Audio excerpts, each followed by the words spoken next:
నందమూరి బాలకృష్ణ మీద కూడా వ్యాఖ్యలు చేశారు. ఆయన తాగేసి అసెంబ్లీకి వచ్చారు. అది చాలా తప్పు, చాలా తప్పు.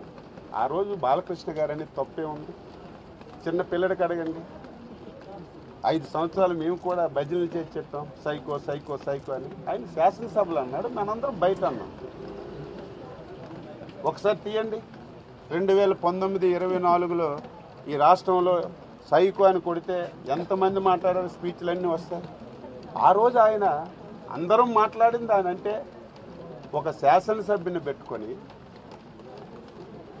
ఒక రాష్ట్రంలో ఒక గౌరవమైనటువంటి వ్యక్తికి ఈరోజు విమర్శ చేశారు. ఆయనకు అసలు శాసనసభకు రావడానికి హక్కు లేదట. అసలు శాసనసభలో స్పీకర్ మాట్లాడడానికి ఆయన చేసిన తప్పే ఉంది. మనందరం బయట మాట్లాడుకుంటే ఆయన లోపల మాట్లాడాడు. ఆ రోజు నువ్వు మాట్లాడలేదు, నేను మాట్లాడలేదు, అందరం మాట్లాడు. సైకో అంటే ఎవరు? సైకో పనులు చేసావు కాబట్టి సైకో అని చెప్పావు. అది ఫ్లోట్లో అంటే దాన్ని నువ్వు తప్పు పడుతున్నావు. చాలా తప్పు. ఆయనకు అలవాటు ఉందేమో కానీ బాలకృష్ణ గారు అటువంటి తప్పు పని ఎప్పుడు చేయరు. గౌరవం గట్ట కుటుంబం, అందులో ఒక ముఖ్యమంత్రి గారు కొడుకు. ఆంధ్ర రాష్ట్రంలో ప్రతి ఒక్కరు కూడా బాలయ్య అని అభిమానించిన వ్యక్తి. అటువంటి వ్యక్తి మీద చౌకబారు విమర్శలు చేయడం నేను తీవ్రంగా ఖండిస్తున్నాను.